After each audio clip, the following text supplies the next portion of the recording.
Le Real Madrid serait prêt à dépenser entre 200 et 250 millions d'euros pour recruter Michael Olise. Salut les Madridistas, bienvenue sur Los Blancos. Aujourd'hui, on va parler d'une rumeur complètement folle qui pourrait faire exploser le marché des transferts. Si ce transfert se réalise, il deviendrait tout simplement le plus gros transfert de toute l'histoire du football, devant les 222 millions d'euros déboursés par le PSG pour Neymar en 2017. Mais une question se pose, Michael Olise vaut-il vraiment un tel montant ? Honnêtement, le débat divise totalement les observateurs. Certains estiment que c'est un joueur exceptionnel qui peut marquer une génération, tandis que d'autres pensent qu'on est en train de dépasser toutes les limites du marché. Il faut reconnaître qu'Olise sort d'une saison impressionnante. Entre ses buts, ses passes décisives, sa créativité et son impact offensif, il s'est imposé comme l'un des joueurs les plus excitants du football européen. À seulement 24 ans, il possède encore une énorme marge de progression. Mais alors, pourquoi le Bayern demanderait-il un prix aussi élevé ? La réponse est simple. Le club allemand n'a absolument aucune envie de vendre sa nouvelle star. Financièrement, le Bayern n'est pas obligé de s'en séparer. Résultat, si un club veut vraiment arracher Olise,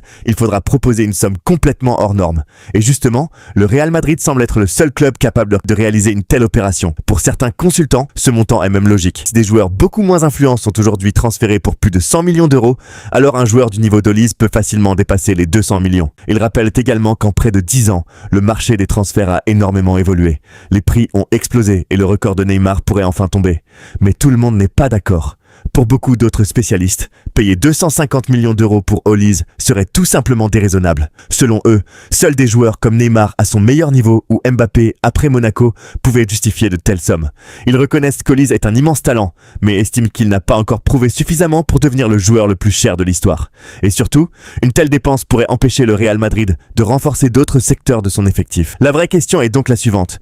Florentino Pérez doit-il casser sa tirelire pour Michael Olise ou vaut-il mieux investir cet argent sur plusieurs recrues? Dans la suite de cette vidéo, on va voir pourquoi le Real Madrid insiste autant sur ce dossier et surtout si Olise serait vraiment le joueur idéal pour l'équipe de José Mourinho. Avant de continuer, dites-moi en commentaire ce que vous en pensez. Si vous étiez Florentino Pérez, vous mettriez 250 millions d'euros sur Michael Olise ou vous investiriez cette somme sur plusieurs joueurs. Je suis curieux de lire vos avis. Maintenant, parlons du côté sportif, car au-delà du prix complètement fou, la vraie question est simple. Michael Olise est-il réellement le joueur qu'il manque au Real Madrid? Pour beaucoup, la réponse est oui. Pourquoi? Parce qu'Olise n'est pas seulement un ailier spectaculaire, c'est un joueur capable de créer des différences à lui tout seul. Il élimine facilement ses adversaires, possède une excellente qualité de passe, marque des buts et sait faire jouer toute son équipe. Mais ce qui impressionne le plus, ce sont ses statistiques physiques. Contrairement à ce que certains imaginent, Olise ne se contente pas d'attaquer. Il fournit énormément d'efforts défensifs, récupère beaucoup de ballons et affiche une intensité impressionnante pendant les rencontres. Plusieurs observateurs estiment même qu'il représente le prototype du joueur moderne, capable d'être décisif offensivement tout en participant au travail collectif. C'est justement ce profil qui plaît énormément au Real Madrid.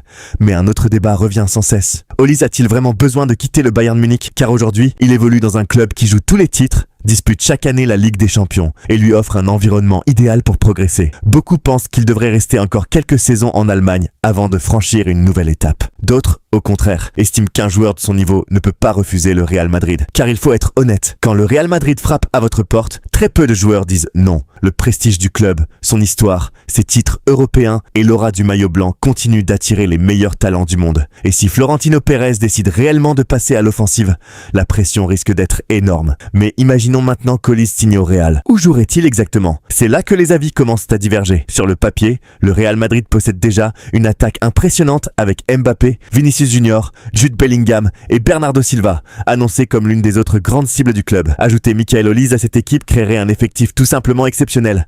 Mais cela poserait aussi une question importante. Tout le monde pourra-t-il jouer? Car accumuler les stars ne garantit pas automatiquement les victoires. On l'a déjà vu dans plusieurs grands clubs.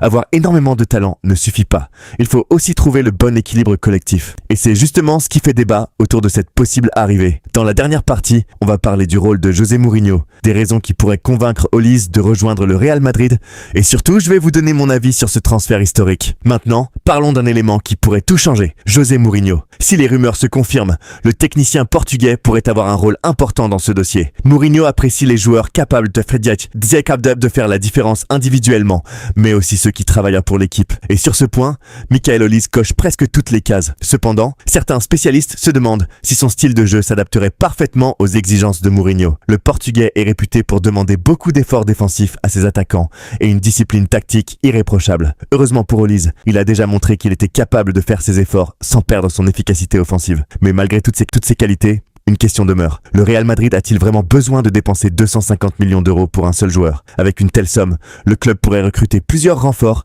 et renforcer différentes positions de l'effectif. C'est l'argument de ceux qui jugent cette opération beaucoup trop risquée. À l'inverse, les partisans du transfert répondent qu'un joueur d'exception coûte forcément très cher. Le Bayern Munich ne veut pas vendre, possède une situation financière très solide et n'acceptera de négocier qu'en échange d'une offre totalement hors norme. Finalement, ce dossier dépendra surtout d'une seule personne, Florentino Pérez. Si le président madrilène décide de passer à l'action, il devra battre tous les records de l'histoire du football. Alors, verra-t-on Michael Olise porter le maillot blanc du Real Madrid dans les prochains mois? Pour l'instant, rien n'est encore officiel, mais une chose est sûre, ce dossier risque de faire énormément parler tant que le mercato restera ouvert. Et vous, les Madridistas, qu'en pensez-vous? Est-ce que Michael Olise vaut réellement 250 millions d'euros? Est-ce que le Real Madrid doit tout faire pour le recruter? Ou, au contraire, utiliser cet argent pour renforcer plusieurs postes? Dites-moi votre avis en commentaire. Si cette vidéo vous a plu, pensez à laisser un gros like, à vous abonner à Los Blacos et à activer la cloche pour ne rien manquer de toute l'actualité du Real Madrid. Merci à tous d'avoir regardé cette vidéo. Prenez soin de vous et à très bientôt pour une nouvelle actu sur Los Blacos. Hala Madrid!